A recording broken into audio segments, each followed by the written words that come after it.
감사와 찬양의 이유 되신 하나님, 오늘도 우리는 오직 불러주신 하나님의 은혜로 또한 그 임재하시는 하나님의 존전에 두렵고 떨림으로 우리 하나님 예배하고자 이 자리로 나왔습니다.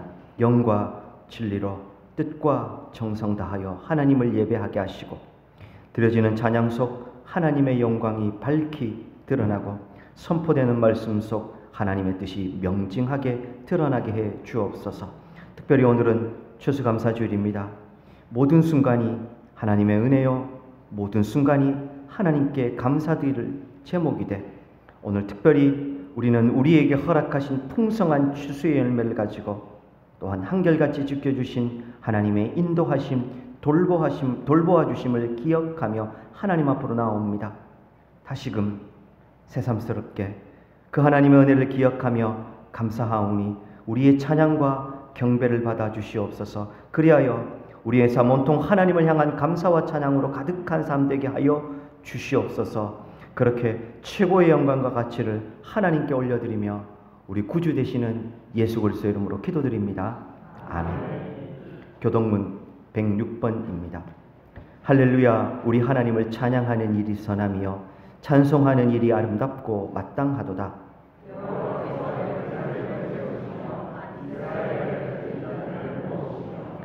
상심한 자들을 고치시며 그들의 상처를 싸매시는도다.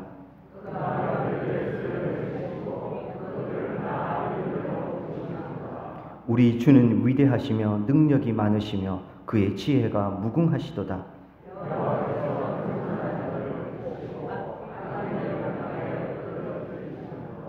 감사함으로 여호와께 노래하며 수금으로 하나님께 찬양할지어다.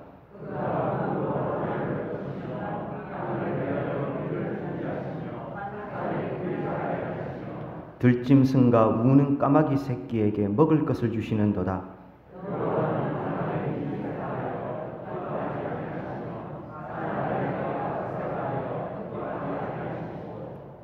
여호와는 자기를 경외하는 자들과 그의 인자하심을 바라는 자들을 기뻐하시는도다. 아멘.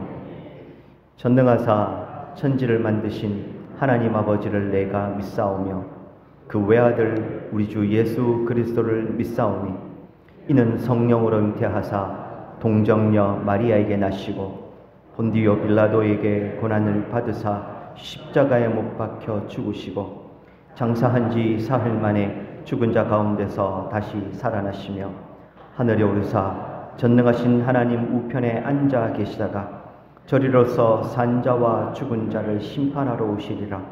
성령을 믿사오며 거룩한 공회와 성도가 서로 교통하는 것과 죄를 사하여 주시는 것과 몸이 다시 사는 것과 영원히 사는 것을 믿사옵나이다.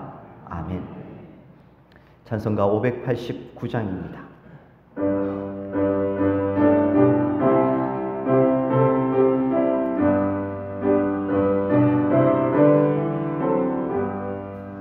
넓은 들에 익은 곡식 황금 물결 뒤치며 어디든지 태양빛에 향기 진동하도다. 무르익은 저 곡식은 낯을 기다리는데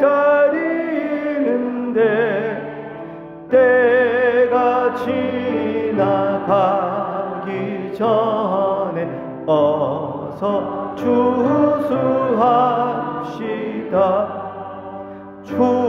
추수할 것 많은 때에 일꾼 매우 적으니 열심히 있는 일꾼들을 주여 보내주사. 무르익은 저 곡식은 낯을 기다리는데 때가 지나가기 전에 추수합시다. 먼 동틀 때 일어나서 일찍 나가 황혼 때가 되기까지 추수하게 하소서. 무르익은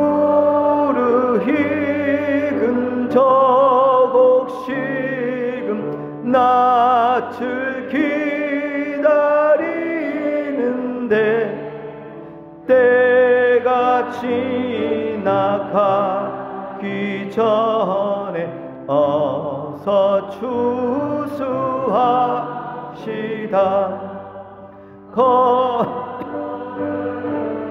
뭐든 알고 전국 창고 들인 후 주가 베풀 잔치 차리 우리 참여하게. 아멘. 무르익은 저곡식은 낯을 기다리. 아멘. 때가 지나가기 전에 추수합시다.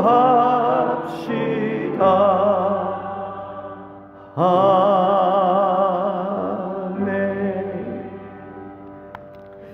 우리 교회에서는 1년에 맥주 감사주일, 추수 감사주일, 또 그리고 성탄 감사 예배, 송구행신 예배 이렇게 정해서 우리 은퇴하신 또 원로 은퇴 장로님들께 기도를 부탁드리고 있습니다. 오늘 추수 감사절을 맞아서 우리 이상우 장로님 나오셔서 기도 인도해 주시겠습니다. 사랑의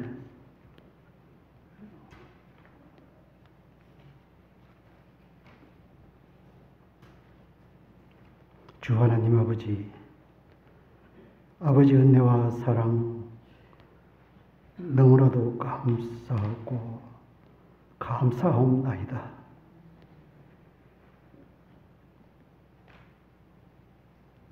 영원히 죽었던 저희들을 영원한 생명으로 복주시고 그뿐 아니라 자녀라 인쳐주시며 믿음의 삶으로 살 수 있도록 복주시며 찬양과 감사가 넘치는 은혜를 주신 아버지 감사하고 감사합니다. 오늘은 이렇게 추수감사 예배를 드리게 하신 아버지, 지난날의 모든 삶을 복주시기를 원하시며 지키시기를 원하시며 은혜 베푸시기를 원하시는 주님의 은혜와 사랑이 있었기에 이 시간이 있음을 고백하며 감사를 드립니다. 은혜 속에 품으시고 저희들을 끝까지 사랑하시는 하나님이 계셨지만은 저희들의 삶을 돌아볼 때에 온전치 못했습니다. 온전치 못한 모든 죄를 이 시간 자복하며 회개하오니 십자가의 사랑으로 용서하시고 이 시간 드려지는 예배를 주님 받으시고 한없는 사랑과 은혜와 감사가 충만하게 하옵소서. 군의장로를 교회 사랑하셔서 또 이렇게 새로운 임재를 세우시며 또 주신 사명 헌신적으로 잘 감당케 하시어 은혜에게 은택케 하심을 감사합니다. 세워진 집사님, 권사님 늘 영육권의 강건함으로 잘 감당하는 사명 사역되게 하시고 은퇴하신 장로님 더욱더 강건함으로 세워서 여생을 통하여 복음이 확산되고 증거되는 귀한 삶을 살게 하여 주시옵소서. 사랑의 주님, 우리 군의 장로교회를 더욱더 주님의 은혜 속에 품으사 주의 몸된 교회를 통하여 주님 뜻하신 바 복음이 증거되며 확산되는 전초기지의 교회가 되게 하여 주시옵소서. 주의 말씀이 풍성한 교회 되게 하여 주시옵소서. 사랑과 은혜로 위로와 평강이 가득한 교회 되게 하여 주시옵소서.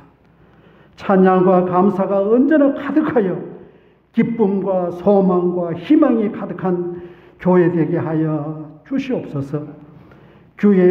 기도의 무릎이 더욱 강한 교회 되어 회개와 아멘이 넘치는 교회 되게 하시며, 주님께 기도할 때마다 주님 주시는 응답과 위로와 평강을 누리는 몸된 교회 주의 모든 백성들이 되게 하여 주시옵소서. 비록 나에게는 육신의 어려움과 심령의 상처가 있는 백성들을 주님 긍휼히 여기시사 믿음대로 되라 하시는 주님 말씀이 계십니다. 건강하게 살기를 원하는 주님의 치료의 손길로 임하사 강건함으로 회복케 하여 주시옵소서. 심령의 상처 위에 말씀의 위로로 임하사 평안과 평강을 누리게 하여 주시옵소서. 모든 주의 백성들을 주님이시여 주님의 은혜와 사랑으로 온전히 품으시며 능력의 장중에 온전히 보호하시사 준 살아계심과 역사하심을 모든 삶을 통하여 증거하는 귀한 백성들 주의 자녀들을 되게 하여 주시옵소서. 주일학교와 각 기관들을 주님 세워주셨사오니 주여 은혜와 사랑으로 잘 감당하게 하시고 천하보다 귀한 한 생명을 잘 양육하기에 조금 더 부족함이 없도록 은혜 베풀어 주시옵소서. 오늘도 세우신 목사님을 늘 영육간에 강건함으로 세우시고 성령 충만과 말씀으로 역사하시어 말씀을 기다리는 각자의 심령에 잘 뿌려진 씨앗 되게 하여 주시옵소서. 아멘이 충만하게 하여 주시옵소서. 교육 목사님, 전사님께도 잘 감당하는 귀한 사역 되게 하옵소서. 슬픔을 당한 가정 위에 주님 위로와 평강을 주시옵고 각각 생활 터전으로 나가 있는 주의 자녀들을 사랑과 은혜의 장막에 품으시고 열심히 노력한 대로 복을 누리게 하여 주시옵소서. 몸된 교회 출신 사역자들이 많습니다. 이 시간도 주님 말씀으로 역사하시고 성령 충만케 하시오 잘 감당하는 귀한 사명 사역이 되게 하여 주시옵소서. 늘 강건함으로 지켜 주시옵소서. 사랑의 주님, 이 나라의 민족을 주님 사랑하시고 은혜로 지켜 주시옵소서. 이 못난 종집들이 도와에 구하지 못한 모든 것까지 주님의 은혜 사랑으로 지켜주시며 은혜의 시간이 될 줄 믿사옵고 예수님 이름으로 간절히 기도드리옵나이다. 아멘.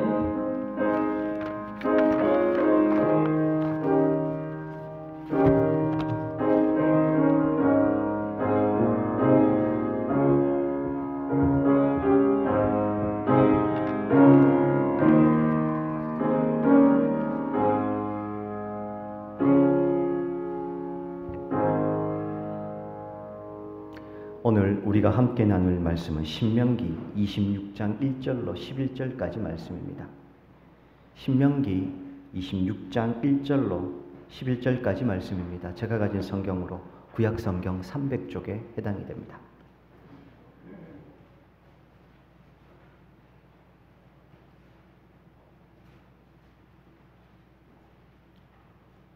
신명기 26장 1절로 11절까지 말씀입니다.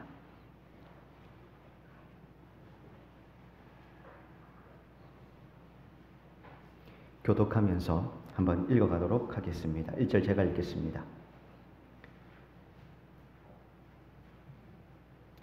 내 하나님 여호와께서 내게 기업으로 주어 차지하게 하실 땅에 내가 들어가서 거기에 거주할 때에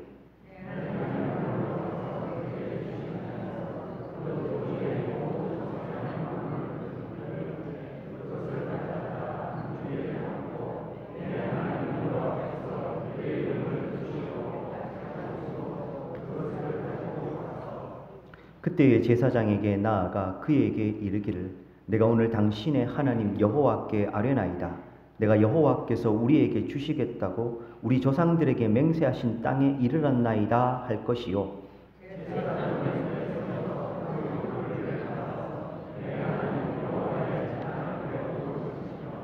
너는 또 내 하나님 여호와 앞에 아뢰기를 내 조상은 방랑하는 아람 사람으로서 애굽에 내려가 거기에서 소수로 거류하더니 거기에서 크고 강하고 번성한 민족이 되었는데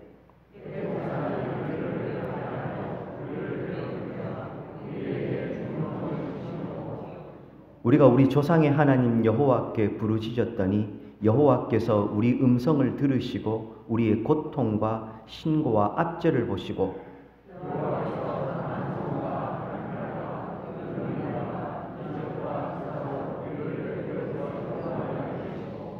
이곳으로 인도하사 이 땅 곧 젖과 꿀이 흐르는 땅을 주셨나이다.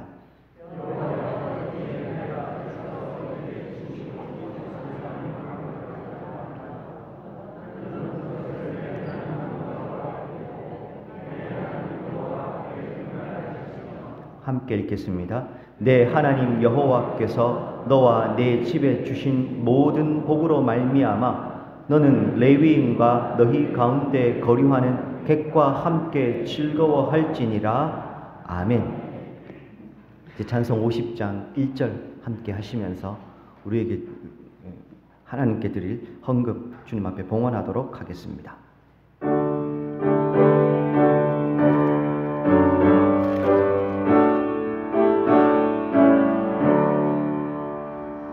내게 있는 모든 것을 아낌없이 드리네.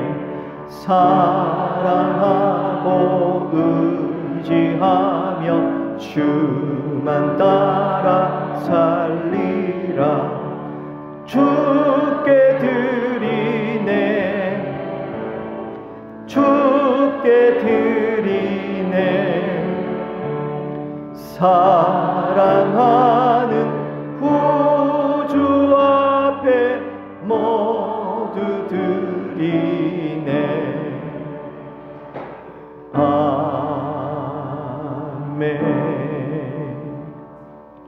교회 소식 알려드리겠습니다. 주보 사면을 참조해 주십시오. 먼저 지난주에는 우리 수술 환우 소식 알려드렸었는데 우리 김희자 성도님 손목골절 오늘 깁스하시고 퇴원하셔서 오늘 출석하셨습니다. 우리 이상훈 집사님 방광암 치료 받으시고 또 퇴원하셨습니다. 이후에 여러 또 치료의 과정들이 남아있는 것으로 알고 있습니다. 위에서 기도해 주시길 바랍니다. 그리고 아마 구역장님들 통해서 문자로 다 연락을 받으신 것으로 압니다만 우리 이 구역의 사공금 성도님께서 지난 주일 낮 시간 12시 30분에 소천하셔서 11일 화요일까지 모든 장례의 절차 은혜 가운데 잘 마무리했습니다. 아울러 우리 박경숙 집사님의 부친께서 지난 수요일 소천하셔서 금요일까지 장례 은혜 가운데 잘 마무리되었습니다. 그리고 장례 가운데 또 함께 협력해 주시고 함께 해주신 성도님들 감사를 드립니다.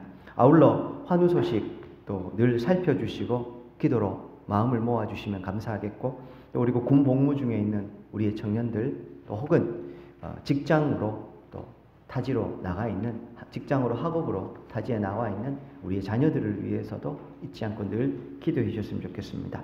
또 뿐만 아니라 어제 또 성도님들 이 자리에서 광고해 드린 대로 은퇴 및 임직 취임식 은혜 가운데 잘 마쳤습니다. 위에서 또 협력하시고 마음을 모아주신 우리 성도님들 참 감사드립니다.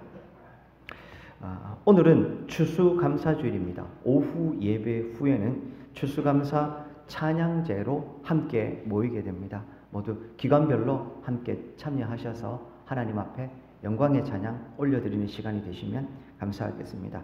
뿐만 아니라 교회에서 또 떡이 준비되어 있으니 또 나가시면서 떡 하나씩 받아가시면 되겠고, 교회 달력 뒤쪽에 또 남은 거 있으니까 필요하신 대로 또 교회 달력도 가져가서 사용해 주시면 되겠습니다. 오는 토요일 11월 22일 오전 9시부터 교회 가을맞이 대청소가 있습니다. 우리 교회는 따로 교회를 관리하시는 집사님이 계시지 않습니다.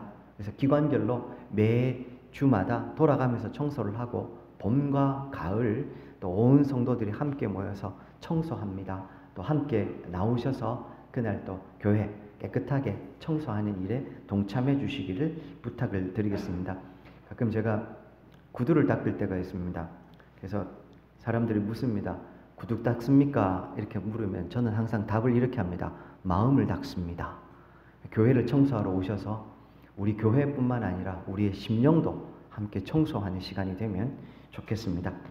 성탄 트리 점등식이 있습니다. 해마다 군의 기독교 연합회에서 요맘때가 되면 성탄 트리 점등을 하게 되는데요. 오는 22일 토요일 오후 5시 군의 팔각정 앞에서 성탄 트리 점등식도 있습니다. 기억해 주십시오. 그리고 다음 주일에는 정기당회로 모이게 됩니다. 또 기억하시고 기도로 함께 해주시면 감사하겠고, 마지막 광고입니다. 각 기관별로 총회 결과 알려주시고 또 회계 감사를 받으셔야 됩니다. 우리 재정감사위원으로는 정재일 장로님, 이종대 집사님 되십니다. 재정감사 또 받아주시고 총회 결과 나온 것 있으면 또 알려주시기를 부탁을 드리겠습니다. 이상입니다. 제가 한 번 더 기도하겠습니다. 사랑의 주 하나님, 우리 군의장로교회의 주인은 하나님이십니다. 우리 사랑하는 성도님들의 삶의 주인도 하나님이십니다. 그 주인됨을 우리가 고백하기에 오늘도 주님 앞에 나와 최고의 영광과 가치를 올려드리며 예배합니다. 특별히 오늘은 추수감사 주일입니다. 주님, 사실은 우리의 삶 전부가 하나님의 은혜로 채워져 있음을 우리가 이런 감사주의를 통하여 다시 한 번 더 또 깨닫고 기억하여서 원하옵기는 우리 사랑하는 성도님들의 삶 전부가 이 하나님의 은혜로 채워졌음을 깨닫고 그런 하나님의 은혜의 손길을 기억하며 감사하며 살아가는 삶 되게 하여 주옵소서. 오늘도 주님 앞에 나오며 사랑하는 성도님들 빈손으로 오지 않고 하나님 앞에 귀한 물질을 올려드립니다. 주님, 이것이 물질만 올려드림이 아님을 늘 고백합니다. 이 물질에 우리 주님을 향한 우리의 고백과 헌신의 마음이 있으며 또한 동시에 사랑하는 성도님들 생업의 현장에서 흘린 눈물과 땀의 은혜가 여기에 있습니다. 주님, 기뻐 받아 주시옵소서. 원하옵기는 하나님 대적하여 높아진 수많은 가치들이 있지만 특별히 그 중에서 만몬, 물질의 가치가 우리의 마음을 뒤덮는 것은 아닐까 늘 우려스럽습니다. 하나님과 재물을 겸하여 섬길 수 없음을 알게 하시되 그리하여 늘 이 물질을 상대화시키며 주의 나라와 의를 위한 철저한 수단이요 통로로서 사용되기를 소망합니다. 사랑하는 성도님들 드린 이 모든 물질을 통하여 그렇게 하나님의 나라 흥왕하는 은혜도 베풀어 주옵소서. 뿐만 아니라 사랑하는 성도님들의 삶의 자리도 늘 지켜주심으로 말미암아 물질이 시험거리 되지 않고 평생의 감사의 제목이요 또 하나님 나라와 의를 구하는 수단이 될 수 있도록 도구가 될 수 있도록 은혜 베풀어 주시옵소서. 오늘도 하나님 우리에게 주신 말씀을 듣겠사오니 주님 우리에게 말씀하여 주시옵소서. 감사드리며 예수님 이름으로 기도드립니다. 아멘. 오늘 추수감사주일입니다. 한 해 동안 거둔 우리의 소출 하나님께 올려드리며 베풀어 주신 은혜를 감사드린다.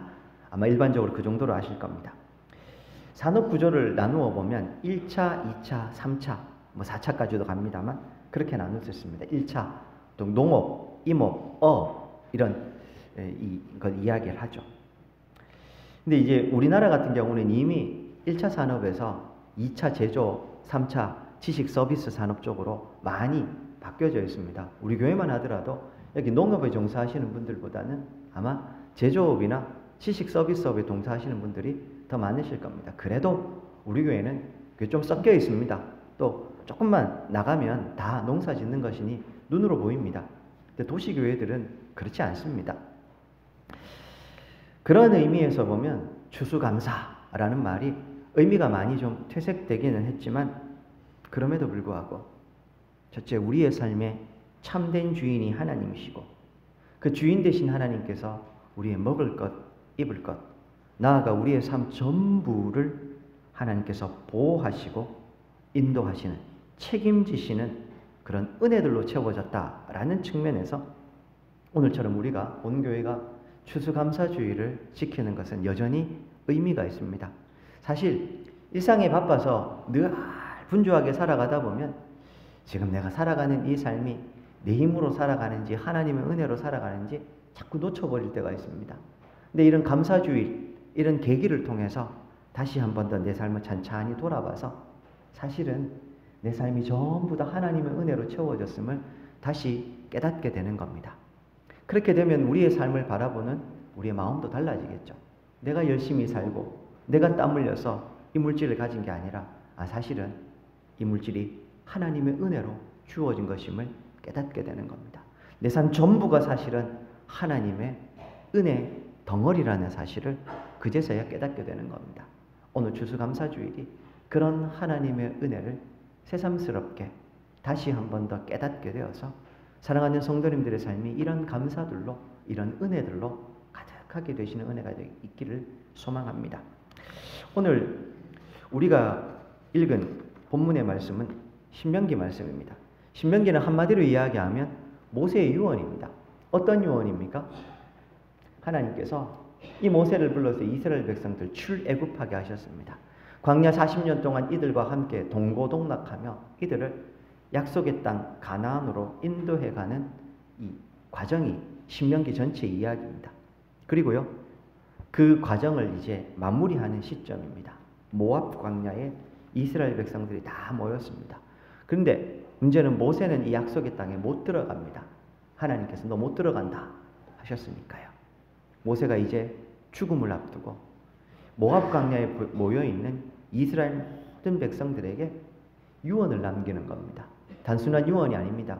사실은 모세의 유언이라는 형식을 빌어 하나님께서 이스라엘 백성들에게 말씀하시는 겁니다. 이제 곧 너희들이 들어가게 될 약속의 땅 가나안에서 어떻게 살아가야 되는지 그걸 모세의 유언이라는 형식을 통해서 하나님께서 알려주시고 있는 내용입니다.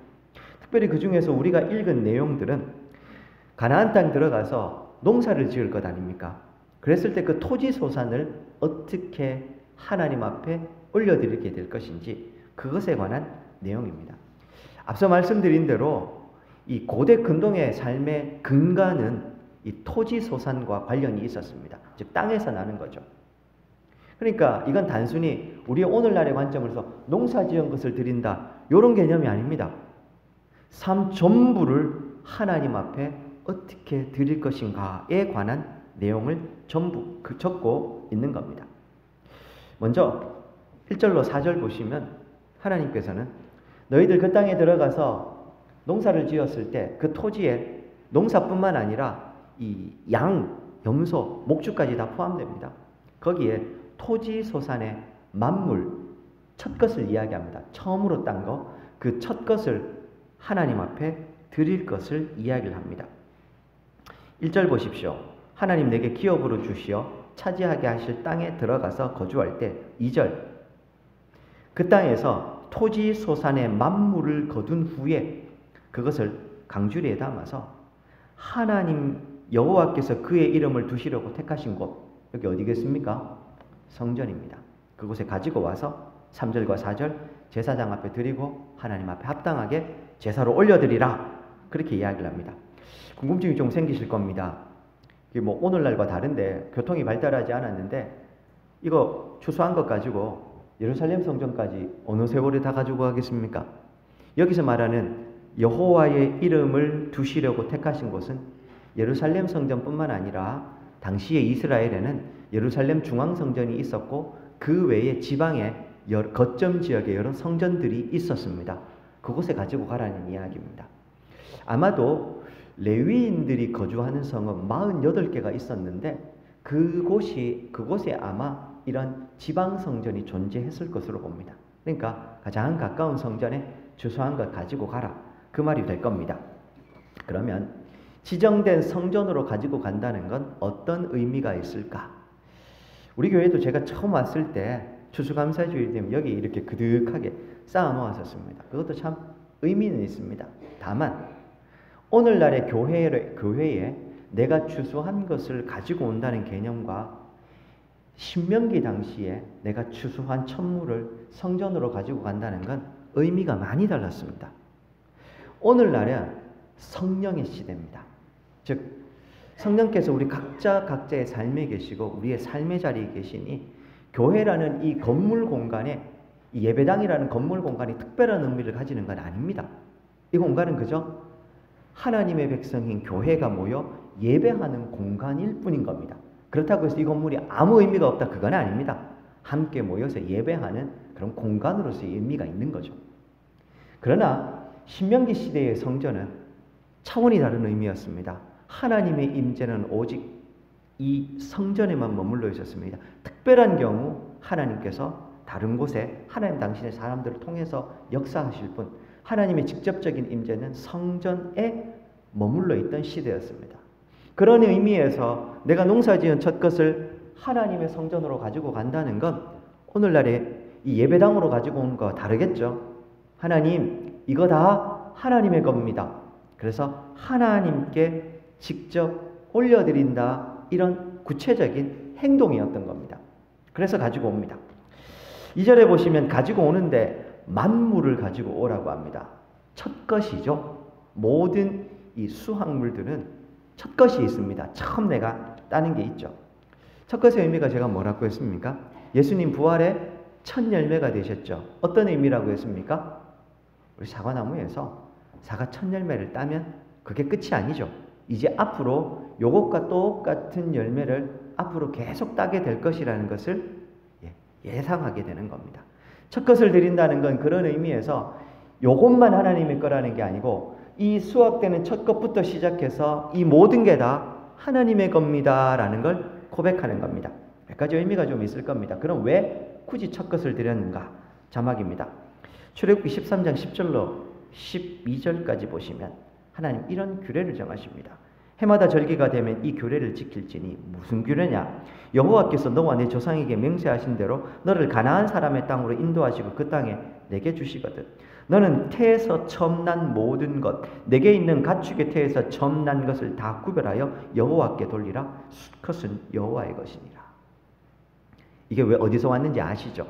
출애굽하던 당시 6월절 밤 하나님께서 10가지 재앙, 마지막 10번째 재앙을 통해서 애굽 땅에 있는 모든 토태생을 다 죽여버리십니다. 사람이고 이 동물이고 할 것 없이. 그때 이스라엘 백성들만 어린 양의 피, 그걸로 대속함을 받지 않습니까? 말 그대로 하나님의 사자가 다 죽였는데 그 어린 양의 피, 그 피가 있는 집은 6월 패스오버이죠. 건너가신 겁니다. 그 구원의 은혜를 하나님 앞에 고백했던 겁니다. 그러면서 하나님이 이스라엘 백성들에게 요구하셨던 게 바로 이겁니다. 그 첫 것, 애굽에서 다 죽여버렸지만 살아남은 그 첫 것은 내 거다라는 의미. 그러니 첫 것을 하나님 앞에 드린다는 건 첫 번째, 하나님께서 우리를 구원해 주셨음을 기억하는 겁니다. 두 번째, 첫 것의 의미를 말씀드린 대로 구원의 의미를 넘어서서 하나님, 지금 우리가 수확하게 된 첫 것, 가지게 된, 소유하게 된 이 모든 것은 다 하나님의 겁니다. 처음 것만 하나님의 것이 아니라 이 처음부터 시작해서 앞으로 나오는 모든 것은 다 하나님의 겁니다. 그겁니다. 다만 첫 것은 하나님께 드리고 하나님이 나머지는 당신의 백성에 쓸 것으로 하나님이 주신 것을 고백하는 행위가 첫 것을 올려드리는 것이었습니다. 세 번째로요, 하나님께 구별하여 드리라고 했습니다. 구별한다는 말이 어떤 의미입니까? 제가 여기서 거룩이라는 말이 나왔다고 했습니다. 똑같은 물컵이지만 이게 하나님의 성전, 하나님께 속하면 거룩해지고 반대로 성전 바깥으로 나가면 이건 거룩하지 않는 것이 된다. 거룩은 그런 거라고 말씀을 드렸습니다. 마찬가지로 첫 것을 하나님 앞에 구별하여 드리게 되니 그 첫 것이 거룩해지는 겁니다. 그것만 거룩한 게 아니죠. 이 첫 것부터 앞으로 나오는 모든 것이 하나님의 것이 되니 앞으로 나오는 모든 것이 다 거룩하다는 상징적인 의미를 가지게 되는 겁니다. 그런 마음을 가지고 이스라엘 백성들은 모든 첫 것을 하나님 앞에 올려드린 겁니다. 5절부터 11절까지 보시면 정확하게는 10절까지인데요. 그들이 이제 요거 가지고 왔을 때 하나님 앞에 어떻게 고백해야 되는지, 무엇을 감사하고 고백해야 되는지 그 감사의 내용이 5절, 6절, 7절, 8절, 9절, 10절까지 나옵니다. 그러니까 모세가 무엇을 감사해야 되는지를 그 내용을 지정을 해주고 있는 겁니다. 한마디로 어떤 감사의 내용입니까? 첫째, 출애굽하게 해주신 은혜, 그리고 출애굽하게 하실 뿐만 아니라 이 가나안에 정착하게 해주신 은혜. 세 번째는요, 이 가나안 땅 돌보셔서 이런 풍성한 소산을 가지게 해주신 은혜까지 다 기억해서 고백하라 라고 이야기를 하고 있습니다. 고백의 내용 뭐 특별할 것이 없으니 다 아시겠습니다만, 특별히요, 사랑하는 여러분, 모세가 지금 어떤 상황입니까? 죽음을 앞두고 있습니다. 유언으로 남기는 겁니다. 그 땅에 들어가서 하나님이 너희들에게 풍성한 소출, 토지의 소산 주시거든 너희들은 이렇게 하나님 앞에 감사해야 된다. 그거 아닙니까? 그런데 5절부터 10절까지 이어지는 이 모세가 지정하고 있는 감사해야 될, 하나님 앞에 고백해야 될 내용들을 한번 주목해 보십시오. 첫째, 굉장히 구체적입니다. 그냥 드리면서 하나님 감사합니다. 그게 아닙니다. 하나님, 우리를 노예 백성으로 고통 가운데 있을 때 그런 우리를 불쌍히 여기셔서 구원해 주셔서 출애굽하게 하시고 광야 노정을 지키셔서 여기까지 인도하셨고 이 땅에 정착하게 하시고 그래서 지금까지 비와 또 이 바람 주셔서 물을 주셔서 햇볕 주셔서 농사하게 하시고 그래서 여기까지 이런 추수를 얻게 해주셨습니다. 그들이 무엇을 감사해야 되는지 그 내용들을 소상하게 모세가 다 알려주고 있고 요걸 고백해야 된다고 딱 정해주고 있는 겁니다. 율법은 특별히 신명기 포함하고 있는 모세오경은 이스라엘 백성들이 토라라고 해서 그들의 삶에 지켜야 될 큰 규례였습니다. 즉 다시 말해서 모세가 여기 지정해주고 있는 거 그냥 그렇구나가 아니고 그들이 진짜로 하나님 앞에 제사하러 가서 거기서 고백해야 될 내용이었던 겁니다.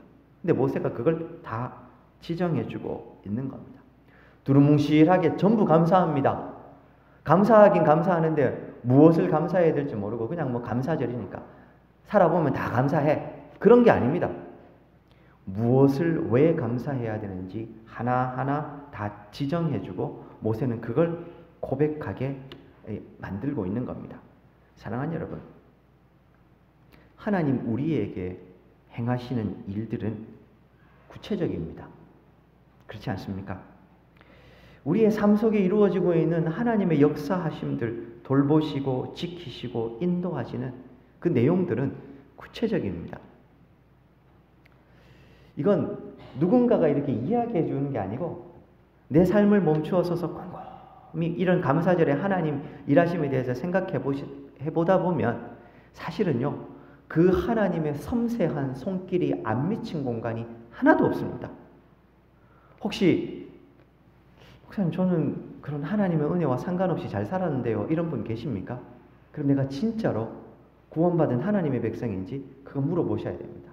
그게 아닌 분들은요, 곰곰이 생각해보면 그 모든 게 하나님의, 모든 순간이 하나님의 은혜였음을 고백할 수밖에 없는 겁니다.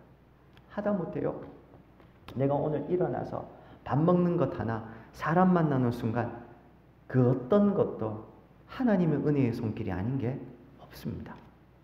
우리가 너무 분주하게 살아가다가 그 은혜의 손길을 자꾸 놓쳐버리고 잊어버려서 그렇지 사실 그렇지 않습니까?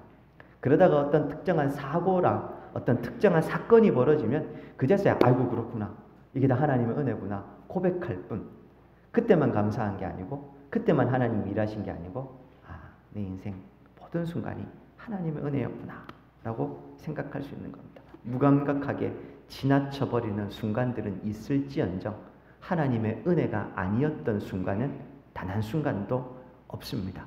그래서 우리는 하나님의 은혜 덩어리인 겁니다. 모세는 지금 그런 의미에서 구체적으로 감사할 것을 이야기합니다. 두 번째, 모세가 고백하게 하는 그 감사의 내용을 보면 특징이 하나 있습니다. 뭡니까? 분명히 토지소산을 가지고 온 거였습니다. 즉 농사지은 하나님께서 주신 것에 관한 고백이었습니다. 그런데 이 농사지은 토지의 소산을 가지고 와서 올려드리는데 토지의 소산에 대한 요 물질에 대한 감사가 어디까지 연결되고 있습니까? 출애굽의 은혜까지. 출애굽 이전에 우리가 어떤 존재였는지까지로 연결되고 있다는 사실입니다. 다시 말해서 이스라엘 백성들은 하나님 앞에 토지 소산을 가지고 와서 감사할 때마다 어떤 감사를 해야 되냐 하면, 하나님, 우리는 원래 저 애굽에서 종살이 하던, 거기서 괴롭게 살던 그런 노예 백성이었습니다. 거기서부터 시작하는 겁니다. 그랬는데 하나님께서 우리를 하나님 백성 삼으셔서 여기까지 인도해 주셔서 햇볕과 비를 주시고 이렇게 농산물을 얻게 하셨고, 그래서 우리의 삶을 이렇게 보호하셨습니다. 이거 고백하는 겁니다. 매번 추수할 때마다 이스라엘 백성들은 이런 고백을 하나님 앞에 올려드렸던 겁니다. 어느 것 하나 하나님의 은혜가 아니었던 것 없긴 했지만, 앞서 말씀드린 대로 우리 살다 보면 자꾸 잊어버리는 겁니다. 감사도 하나님 이 토지의 소산을 주셔서 감사합니다, 여기서만 그쳐버릴 때가 있는데 그게 아니라는 거죠. 이거 가지고 올 때마다 저 출애굽 우리의 시작 때부터 시작해서 공식적으로 고백하며 감사하게 하나님은 정하고 계신다는 겁니다. 사실요, 이스라엘 백성들 지금 이 가나안 땅에 누리고 있는 그 모든 것들 하나하나 꼽아보면 자신의 것, 이것 내 겁니다 라고 말할 수 있는 거 하나도 없습니다. 심지어 자기들이 지금 살고 있는 이 땅, 하나님 기업으로 주신 것도 이거 원래 소유주는 하나님입니다. 하나님이 그냥 대여해 주신 겁니다. 그래서 이 땅은, 나아가 그들이 살아가는 모든 삶의 현장에 있는 것은 탐욕의 대상이 될 수가 없는 겁니다. 원소유주가 하나님이시고 하나님이 그걸 우리의 필요에 따라서 주신 거기 때문에 나는 그냥 주신 은혜에 감사하고 누리고 살아갈 뿐인 겁니다. 이게 탐욕이 대상이 되는 순간 하나님은 사라져버리고 내게 되는 겁니다. 이스라엘 백성들은 그럴 수 없었습니다. 하나님 앞에 와서 제사 드릴 때마다, 토지의 소산을 올려드릴 때마다 이것이 어디로부터 왔는지를 고백하기 때문에 이게 탐욕의 대상이 될 수가 없었던 겁니다.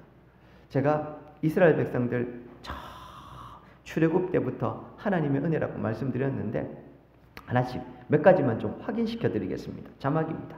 출애굽기 13장 20절로 22절에 보시면은요, 이런 구절이 있습니다. 그들이 숫곳을 떠나서 광야 끝 에담의 장막을 치니 여호와께서 그들 앞에서 다니시며 낮에는 구름 기둥으로 그들의 길을 인도하시고 밤에는 불 기둥을 그들에게 비추사 낮이나 밤이나 진행하게 하시니 낮에는 구름 기둥 밤에는 불 기둥이 백성 앞에 떠나지 않았습니다. 광야 40년 동안. 뿐만 아닙니다. 가나안 땅 들어가서 먹고 마시는 모든 것은 하나님이 공급하시는 것이었습니다. 우리 자주 읽었던 부분인데요. 신명기 11장 10절로 15절. 네가 들어가 차지하려는 땅은 네가 나온 애굽 땅과 같지 아니하니 거기는 너희가 파종한 후에 발로 물대기를 채소밭에 댐과 같이 하였거니와 너희가 건너가서 차지할 가나안 땅은 산과 골짜기가 있어서 하늘에서 내리는 비를 흡수하는 땅, 내 하나님 여호와께서 돌보아 주시는 땅이라. 연초부터 연말까지 내 하나님 여호와의 눈이 항상 그 위에 있느니라. 내가 오늘 너희에게 명하는 내 명령을 너희가 만일 청종하고 너희 하나님 여호와를 사랑하며 그 마음 다하고 뜻을 다하여 섬기면, 그 다음 중요합니다.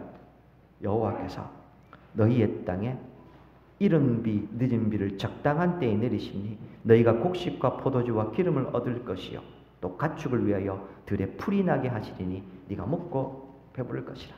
자주 설명을 드렸으니 길게 설명 안 드리겠습니다. 이게 어떤 의미인지. 애굽 땅은 나일강이 있었고 나일강이 주기적으로 범람했고 이스라엘 백성들 노예 백성이었으니 그래서 농사를 지었을 것 아닙니까? 어떻게 지었습니까? 나일강에 발로, 옛날 수레는 이 물대는 수레는 발로 이렇게 밟아서 물 퍼올렸거든요. 나일강의 물을 퍼올려서 농사를 지었던 겁니다. 사람이 땀 흘리면 충분히 먹고 살 수 있는 곳이 애굽 땅이었습니다. 문제는 가나안 땅은 달랐습니다. 골짜기가 있는 땅이고 물은 골짜기로만 흘렀습니다. 양수기가 없는 당시의 농업 기술로는 이 물을 퍼올릴 방법이 없었습니다. 더군다나 이 땅은 하나님 말씀하신 대로 비를 흡수하는 땅입니다. 비를 내려주시지 않으면 농사가 불가능한 땅입니다. 하나님 그런데 때에 따라서 이른 비도 주시고 늦은 비도 주셔서 파종할 때 적당하게 비도 주시고 추수할 때 적당하게 비를 주셔서 농사가 가능하게 만들어 주신 겁니다. 가나안 땅은 하늘을 쳐다보지 않으면 농사가 불가능한 땅이었습니다. 먹고 사는 게 불가능해진 땅이었던 겁니다. 다르게 말하면 처음부터 끝까지 하나님께서 그들의 삶 전부를 책임져 주시는 땅입니다. 성도의 삶의 은혜라는 게 그런 의미입니다. 먹을 게 넘쳐서 하늘 안 쳐다보고 살아도 되는 게 은혜가 아니고 매 순간마다 내가 하늘을 쳐다보고 살 수밖에 없는 것, 그게 은혜요. 그 은혜를 붙잡고 살아가는 그 삶 자체가 바로 복된 삶이다라고 하나님은 말씀하시는 겁니다. 가나안 땅은 그런 의미에서 젖과 꿀이 흐르는 복된 땅이었던 겁니다. 사랑하는 여러분, 오늘 추수감사주의를 맞이하면서 우리의 삶을 좀 돌아보면 좋겠습니다. 시간, 2025년도 건강하셨습니까? 그 건강, 내가 잘 관리해서 그런 거였습니까? 크든 작든 내가 이룬 성취들, 내가 열심히 노력해서 이룬 성취들이었습니까? 곰곰이 생각해보면 시간부터 하나님이 내게 허락하신 것이고 건강 말할 것도 없습니다. 크고 작은 그 어떤 성취도 내 것이라고 말할 수 있는 것 하나도 없습니다. 모든 순간이 하나님의 은혜였던 겁니다. 추수감사주의를 맞이하면서 우리 그걸 한번 소원하면 좋겠습니다.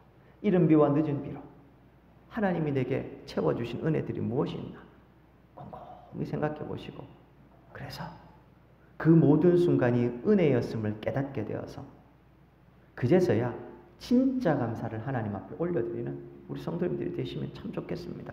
추수감사주일, 제가 이런 절기들 의미들을 자꾸 설명드리는 이유는 이게 자칫 잘못하면 절기만 감사하는 날이 되는 겁니다. 아닙니다. 성도는 날마다 죽는 사람들입니다. 성도에게 가장 중요한 날은 추수감사주일, 부활주일 혹은 성탄절이 아닙니다. 매주일입니다. 매주일 예수 그리스도의 그 보혈의 공로 앞에 나는 죽고 나는 사는 겁니다. 그래서 매주일이 우리 개혁신앙에서는 그래서 특정한 날을 중요하게 여기는 게 아니라 매주일을 가장 복된 날로 여기는 겁니다. 다만 교회가 이런 추수감사주일이나 부활주일이나 이런 적을 정한 것은 다시 한 번 더 그 의미를 되새기자는 겁니다. 오늘만 감사할 날이 아닙니다. 모든 날이, 모든 주일이 감사할 날인 겁니다. 이런 내 삶이 은혜 덩어리라는 사실을 알게 되면 그제서야 우리가 하나님 앞에 드릴 것이 사실은 아무것도 없다는 것, 내가 하나님 앞에 겨우 드린 그게 사실은 내 자랑거리나 나의 또 다른 훈장이 될 수가 없는, 주님, 내가 드릴 게 이것밖에 없어서 힘을 다하여 하나님의 나라와 의를 위해서 드리고 헌신한 후에도 주님, 나는 무익한 종이오니 그것밖에 고백할 게 없어지는 겁니다. 마지막 11절입니다. 그렇게 모든 것을 다 가지고 와서 드린 다음에 하나님께서 또 하나 그 주신 모든 복을 어떻게 하라고 이야기를 하고 있습니까? 너희 가운데 거류하는 객과, 그 다음요 레위인과 객과 함께 이것을 나누라 라고 이야기를 하고 있습니다. 레위인과 왜 나누라고 합니까? 레위인은 여기에 제사장도 포함됩니다. 왜 그들과 나누라고 합니까? 제가 자막은 오늘 안 하겠습니다. 시간 관계상. 레위인들은 하나님께서 따로 그들에게 땅을 기업으로 주지 않으셨습니다. 대신에 하나님이 그들의 기업이 되셨죠. 이스라엘 12지파 중에서 하나님이 레위 지파를 내 분깃으로 하나님이 얻으신 겁니다. 그래서 그들에게는 따로 땅을 기업을 주시지 않는 대신에 하나님이 그들에게 기업이 되셔서 성전에 드려지는 모든 것이 레위인들에게로 돌아가게 되어 있었던 겁니다. 그래서 이스라엘 백성들이 드린 11조를 포함한 모든 감사의 예물들이 레위인들과 제사장들에게 주어진 겁니다. 다르게 말하면 가장 좋은 것 구별해서 백성들이 드리면 그 좋은 것이 레위인들에게 돌아갔던 겁니다.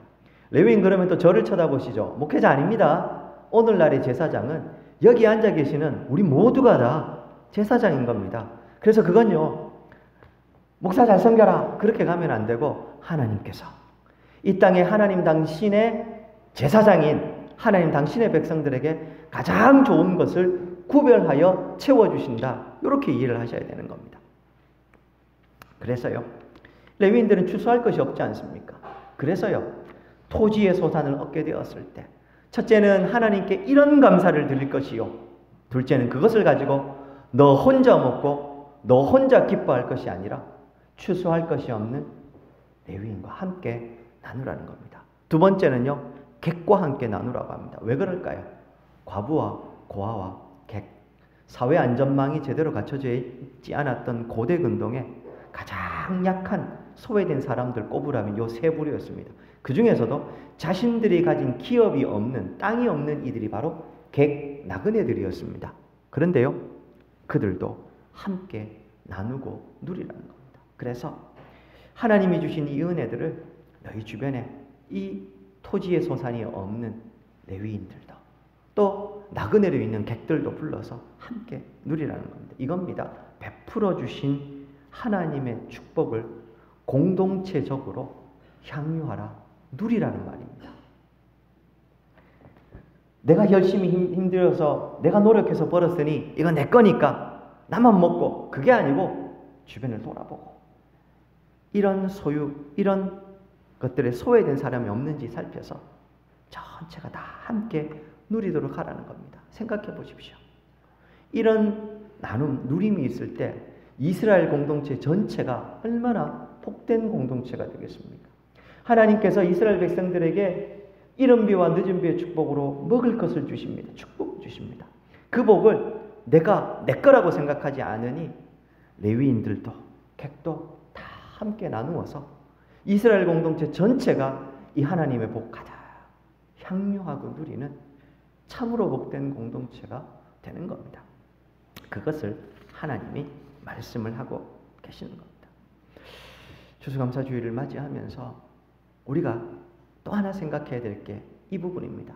나는 지금까지 베풀어 주신 하나님의 내 삶의 은혜의 덩어리요, 감사할 것밖에 없다면 이 감사를 어떻게 할 거냐는 겁니다. 감사헌금 하셨습니까? 잘 하셨습니다. 저도 감사헌금 했습니다. 그것으로 끝입니까? 아니요. 하나님 내게 베풀어 주신 그 은혜의 손길들, 축복의 제목과 이유들을 나 혼자 먹고 마시지 말고 내 주변에 이걸 여전히 누리지 못하는 이들이 있다면 함께 나누어 향유하십시오. 누리십시오. 그렇게 할 때 우리 군의장로교회, 우리 국리장로교회를 포함하고 있는 이 군의 지역이 참으로 하나님의 은혜로 가득한 복된 공동체가 될 것입니다. 말씀을 좀 마무리하면서요, 마지막 한 가지만 더 나누고 말씀을 마무리할까 합니다. 사랑하는 여러분, 감사하라, 나누시라 이렇게 이야기를 하면 우리는 이게 명령이니까요, 의무로 받아들입니다. 해야 되는 일, 그렇죠? 해야 되는 일인데 안 하면 안 되지 않습니까? 그래서 여기에 부과되는 게 뭡니까? 하면 복 주신다, 이렇게 되는 겁니다. 근데요, 그렇게 되면 우리의 신앙이 너무 딱딱해지지 않습니까?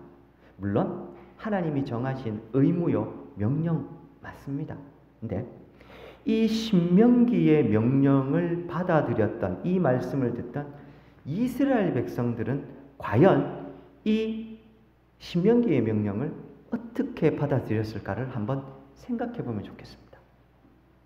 사랑하는 여러분, 이것도 가끔 말씀을 드렸는데, 율법은 하나님이 백성들에게 주신 명령이기 이전에 신민의 삶의 방식이었습니다. 하나님 백성의 삶의 방식이 율법이었습니다. 무슨 말이냐고요?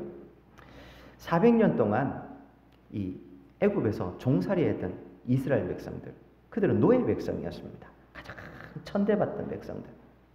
그에 비해서 수천 년 유구한 역사를 흘러왔던 애굽이라는 이 대제국의, 그 제국의 백성들은 항상 그들 위에 군림하는 사람들이었습니다. 신분이 달랐지 않습니까? 노예 백성으로 살던 이스라엘 백성들에게 애굽의 백성들은 동경의 대상이기도 했고, 야, 이 애굽이라는 대제국의 백성의 모습이 저런 거구나. 애굽 사람들은 그러면서 자기들이 섬겼던 신들을 최고로 여겼을 겁니다. 그리고 그들이 섬기는 신의 백성임을 자랑스러워했죠.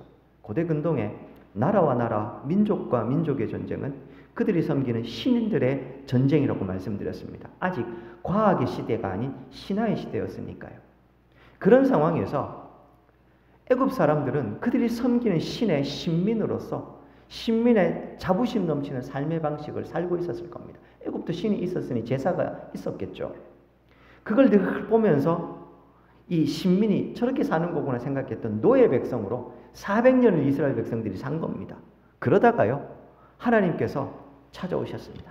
내가 너희들의 하나님이고 너희들은 내 백성이야.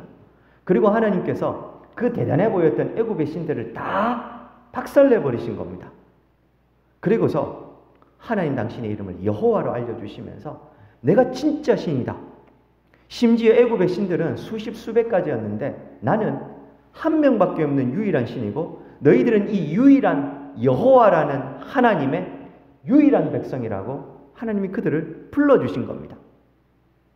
그리고 그렇게 하나님의 백성을 부르신 다음에 출애굽하게 하셔서 시내산에서 이스라엘 백성들 궁금했을 거 아닙니까? 그러면 하나님, 우리는 하나님의 백성이라고 했는데 애굽 백성들처럼 우리도 살아가야 될 삶의 방식이 필요할까? 궁금했을 것 아닙니까? 어떻게 사는 게 하나님 백성, 여호와 신민의 삶의 방식인지. 그래서 주신 게 십계명. 그리고 그 십계명이 이후에 나오는 모든 규례들. 그러니까 이건 족쇄 같은 의무, 명령이기 이전에 신민이 살아가는 자랑스러운 삶의 방식이었던 겁니다. 요즘 우리나라 개대헌입니까? 그런 걸 통해서 우리나라의 국격이 굉장히 많이 올라갔고 특별히 외국 사람들이 우리나라 하면 놀라는 여러 가지가 있습니다. 질서를 지킨다는 거, 그 다음에 깨끗한 공중 화장실 이런 것들 있지 않습니까? 대표적으로 물건을 어디 놔뒀는데 그대로 있었다더라, 찾아줬더라, 이런 거 있지 않습니까? 질서 지키는 거 안 지켜도 됩니다. 그런데 우리나라 사람들이 질서를 지키는 이유가 뭡니까? 안 지키면 누가 벌을 줘서 그렇습니까? 그냥 그게 사회 규범이고 문화인이라면 당연히 지켜야 되는, 대한민국 국민이라면 당연히 지켜야 되는 걸로 생각하니까 지키고 새치기 하는 거 없습니다. 당연히 그건 줄 서야 되는 겁니다. 그렇지 않으면요, 사람들이 다 이렇게 봅니다. 이게 바로 대한민국 국민의 삶의 방식인 겁니다. 그건 족쇄가 아닙니다. 자, 다시요.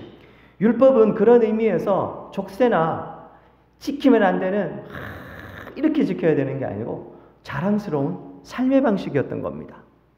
오늘 본문에서 신명기 이렇게 감사해라 라고 하는 건 당연히 드려야 될 것이면서 동시에 자랑스러운 삶의 방식으로 다른 사람들은 몰라도 우리는 우리 하나님이 이렇게 지켜주셨고 그랬기 때문에 나는 자랑스러운 하나님의 백성으로 이 제사를 드린다, 이런 의미였던 겁니다. 감사는 의무이기 이전에 그들의 자랑스러운 하나님 백성의 삶의 양식으로 자리 잡고 있었던 겁니다.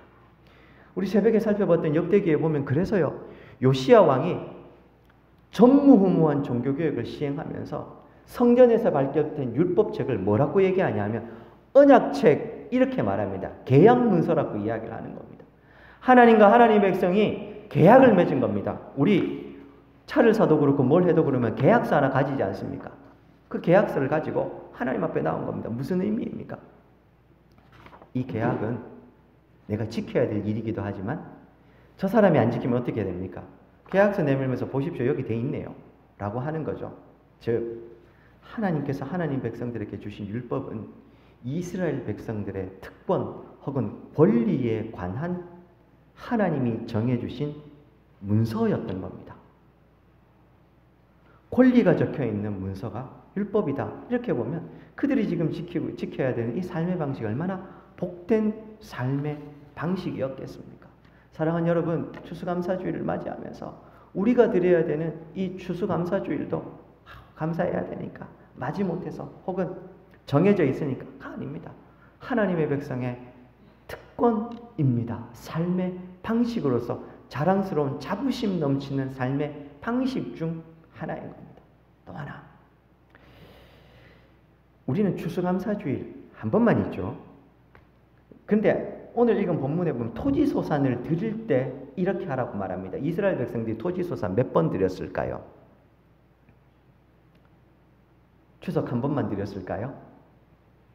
이스라엘 백성들 지켜야 되는 명절이 있습니다. 신앙절기가 있습니다. 3대 절기죠. 3대 절기가 뭡니까? 첫 번째가 뭡니까? 유월절. 두 번째는요? 칠칠절. 세 번째는요? 장막절, 초막절 이렇게 이야기합니다. 근데 이 3대 절기는 공교롭게도 이스라엘의 토지소산의 추수와 관련이 있습니다. 유월절은요. 유월절 지킨 그 다음날 무교절 시작할 때 이스라엘 백성들이 보리의 초실절이라고 해서 하나님 앞에 올려드립니다. 보리 추수입니다. 칠칠절은요. 우리 보통 맥추절이라고 이야기를 하죠. 사실은 보리를 드리는 날이 아니고 밀의 초실을 하나님 앞에 올려드리면서 감사하는 겁니다. 밀추수인 겁니다. 그럼 마지막 이 장막절, 초막절은요. 모든 과일의 추수를 하나님 앞에 올려드리는 겁니다. 시기적으로 따지면 6월절은 우리로 따지면 3, 4월이죠. 7.7절은요. 50일 후니까 6, 7월이 될 겁니다. 그 다음요. 초막절은요. 9, 10월이 됩니다. 무슨 말입니까? 이스라엘 백성들은 1년 내내 하나님이 토지의 소산을 주실 때마다 가지고 가서 이러한 고백과 감사하면서 살아갔던 겁니다. 평생 감사하시고 매 순간 감사하십시오. 이러니까 또 막 마음이 막 부담이 되십니까? 다시 말씀드립니다. 신민의 자랑스러운 자부심 넘치는 삶의 방식이었습니다. 이건 세상 사람들에게 우리는 하나님의 백성으로 당연하게도 이렇게 살아가는 겁니다라는 걸 고백하고 드러내는 겁니다. 오늘 추수감사주의를 맞이하면서 이런 자랑스러운 하나님 백성의 삶의 방식으로서의 감사가 회복되기를 소망합니다. 그러기 위해 전제 조건, 사실은 내 삶의 모든 순간은 하나님의 은혜로 가득 찬 내가 하나님의 은혜 덩어리였구나. 이걸 우리가 인식하는 데부터 시작이 될 겁니다. 그래서 이 추수감사주의를 맞이하며 우리 군의 장로교의 모든 성도님들 참으로 하나님 앞에 이러한 은혜가 깨달아지는 그 은혜가 회복되기를 소망합니다. 그래서 그 은혜의 바탕 위에 참된 감사가 회복되는 그런 우리 성도님 되시기를 주의 이름으로 축원드립니다. 오늘 말씀을 기억하면서 우리 한번 기도했으면 합니다. 하나님 백성의 삶의 방식인 감사, 그 은혜에 대한 인식부터 시작될 겁니다. 오늘 말씀을 기억하시면서 하나님 이 은혜가 온전히 은혜되게 도와주셔서 그래서 온통 감사로 채워지는 하나님 백성의 자랑스러운 삶을 가지는 저의 삶, 우리 군의 장로교회 되게 해주옵소서. 말씀을 기억하시면서 한번 기도하시겠습니다. 살아계신 하나님 아버지, 오늘도 우리 사랑하는 성도님들, 특별히 추수감사주의를 맞이하면서 주님, 참된 감사의 의미가 무엇인지를 우리로 돌아보게 하시니 감사합니다. 주님, 하나님 백성된 이스라엘 백성들에게 여호와 신민의 삶의 방식으로 허락하신 율법, 그 안에 있는 토지소산의 만물을 드리며 감사할 것에 관한 내용을 살펴보았습니다. 사실은 이 모든 것이 하나님의 은혜입니다. 손에 들고 있는 토지의 소산뿐만 아니라 이 토지의 소산이 오게 된 노예 백성된 삶부터 출애굽과 가나안 정착과 그리고 1년 동안 지켜주신 그 하나님 모든 삶이 하나님의 은혜였음을 고백하는 이스라엘 백성들의 삶을 살펴보았습니다. 주여, 오늘 우리의 삶에도 이런 감사가 회복될 수 있도록 도와 주시옵소서. 그렇게 자랑스러운 하나님 백성으로서의 삶이 회복되는 은혜 베풀어 주시옵소서. 예수님 이름으로 기도드립니다. 살아계신 하나님, 오늘 하나님 백성의 삶의 방식이요 자부심 넘치는 삶의 특권으로서의 토지소산의 만물을 하나님 앞에 드리며 고백해야 될 감사의 내용 살펴보았습니다. 주여, 오늘 이 말씀을 통해 주신 교훈을 생각하며 내 삶이 사실은 하나님의 은혜로 가득한 삶이요 그 은혜의 바탕 위에서 참된 감사가 회복되는 우리 모든 성도님들 되게 하여 주옵소서. 그렇게 하나님 나라 백성으로서 자부심 넘치는 삶의 방식으로서의 참된 감사가 있는 오늘 추수감사주일 되게 하여 주옵소서. 예수님 이름으로 기도드립니다. 아멘. 찬송가 591장입니다. 1절과 3절입니다.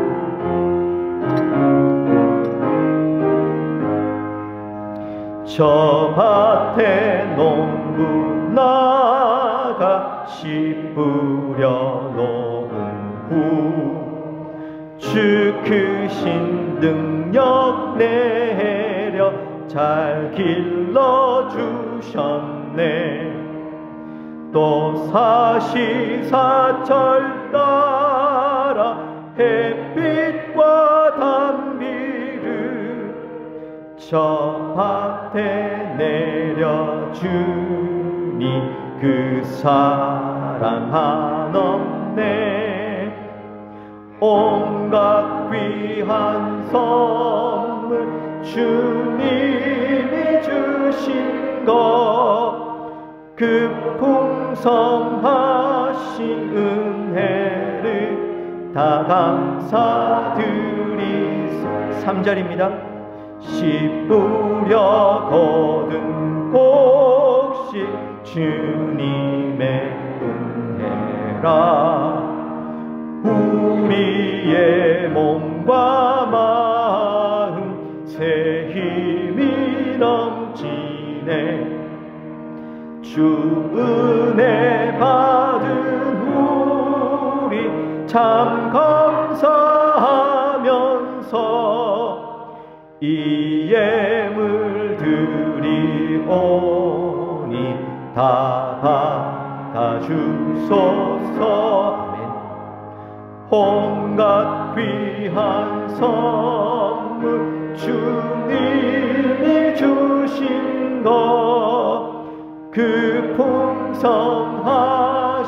은혜를 다 감사드리세.